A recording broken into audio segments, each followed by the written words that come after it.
มาพบแมงเดือนมันนี่กะแกงหูแปลกตาเด้อทุกคนเอาแม่มาห้องหมออยู่แกงกอก อยู่ห้องหมอแกงกอกเด้อทุกคนนะฝากเป็นกำลังใจแม่น้องเดือนแน่ติดตามแม่น้องเดือนแน่ทุกคนติดตามอาการแม่อยู่ห้องหมอแกงกอกเด้อป้าลุง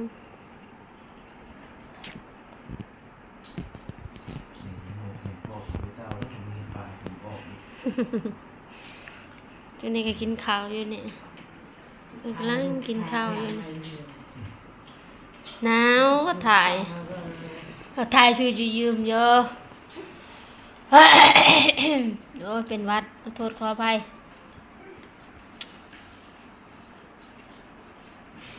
กินข้าวบ่แซ่บกินข้าวบ่อยากแซ่บปานใดเนาะคำใหญ่ๆเนาะบ่อยากแซ่บน้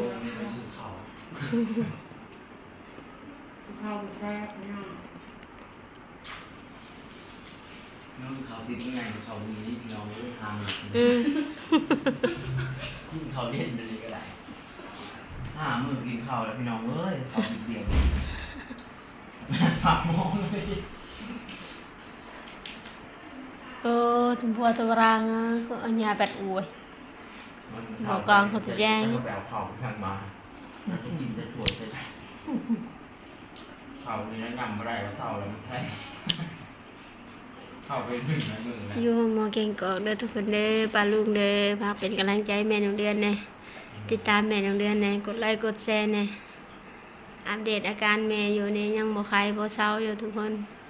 2 คืนมื้อนี้แล้วมาห้องหมอเก่งกอกเพิ่นยังบ่ดีบ่เศร้าอยู่เป็นโรคเบาหวานน่ะมื้ออื่นนี่ก็สิขอเมื่อแล้วบ่มีเงินละบ่มีงบแล้วป้าลุงเอ้ย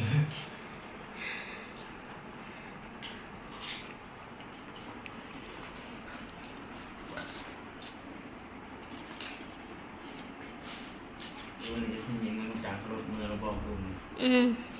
บ่ค่ารถบ่ได้แพงปานใดอยู่เนาะ70ไปซิโนไปบ้านเฮานะ พอเมื่ออยู่เฮาบ่เคยเมื่อเฮาขี่รถไถมาทุกคนเอ้ยแต่หลังจากอาจจะพรพุ่นหลายบ้านอากระทิงมาฮอดแกงกอกขึ้นมาหมออยู่พี่ดีเศร้าเนาะปัวเบาหวานว่าซั่นเด้ก็เลยหอบกันมาหาหมู่กินข้าวอยากให้แม่ดีให้แม่เศร้าทุกคนนะ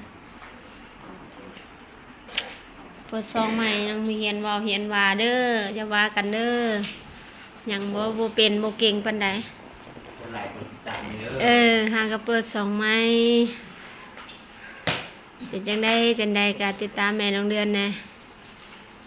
ผิดพลาดประการใดก็ขอโทษขออภัยเด้อป้าลุง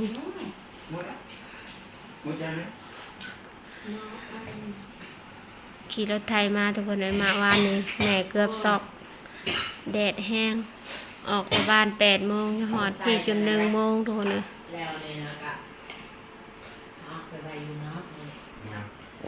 อันนี้พัดเตี้ยดอยนี่เย็นคอยนาอะไรอ่ะปะวาวเชื่ออินแอนนะเว้ยอันเราông nó bỏ hai nơi ghi cô già rồi mẹ cha nó ít én đòi khả này ghi cả đây chứ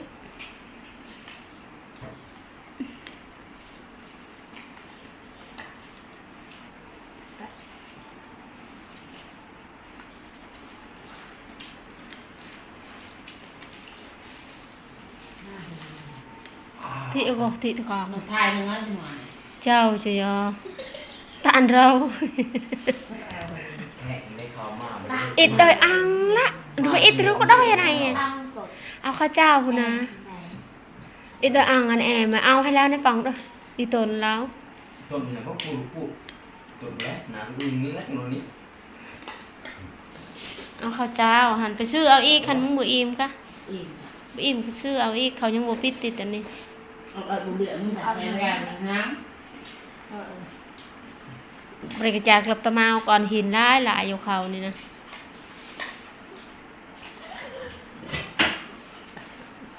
อันตาแน่นมันจะได้คอยอันจ้ะปัวจ้าได้ ai chặt cái này ก่อนหาวเป็นอย่างวิยามละอีเนี่ย เจ้าโย ปากกำเจอเลยเจ้า จรีนึกเชื้อนึงพุงอยู่นะ จะรีเจอ มา mà ละ làm tệ tháo แต่เอ็กคืออุ้งก็หันตะแคสให้ตะเคยจานไหนนุ คุณจะเพิ่มโห คืออีเบิร์นมิดคือเอาล้อ đào bàn tay nó không nặng tôi cười được bật tôm phải như mà ไข่ตุ่มบานเกินเดือนนะนุ phải tôm đèn น้อง จะเลยตะบันละตอม cười cười mà gà không có cả một xong phần đường này ตุ่มใหญ่เราไปตุ่มนอน tôm nài bể อืม เด็ก เบิ่งอาหาร ๆเราก็ลงมา một lần ở lại đâu mà phải được cái biết ไปเอาหน้าโพยเอามาจิกมาเชือกกระตาหาตารางเทคอะไรเจาะสโลมันเย็นเทคล่ะ ยัด อืมโอ้ยเตอะจะพามก็เตอะจะไป mà đưa นึงเราก็ตะแกดโคมอยู่เกลียกเลยล่ะ ปาก คอยไฟหลังไม่เท่านึงตะแกดเราก็โคมอยู่เกลียกเอง ใส่ทำก็ในหัว không được xịt chặt có thể là lồng của sao ตะบนเพอตะบนรอง liên được bay lên bờ cái này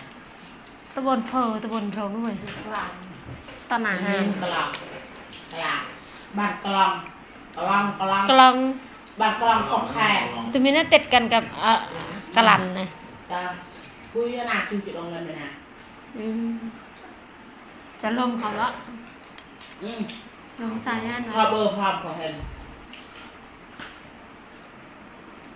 แต่อันนี้มัน ไปห้องหมอไปได้ดีเด้อมือละหาข้อเบิกคนนั้น โซดไปมากับเอื้อยกับไปเท้าแม่คอยไป น้ โอ้แท้วะจังเขาปิดคลิปก่อนเขาจะคิดว่าไม่หรอก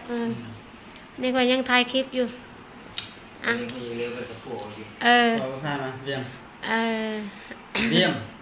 ขอลำลาไปก่อนเด้วยป่าลุงเขาก็จบคลิปเพียงเท่านี้ผิดพลาดประการใดก็ขอโทษขออภัยเด้อก็เปิดซองใหม่ยังบ่เห็นบ่ยังว่าเว้ายังบ่เก่งเด้อทุกคนสบายดี ปากไอ้เคย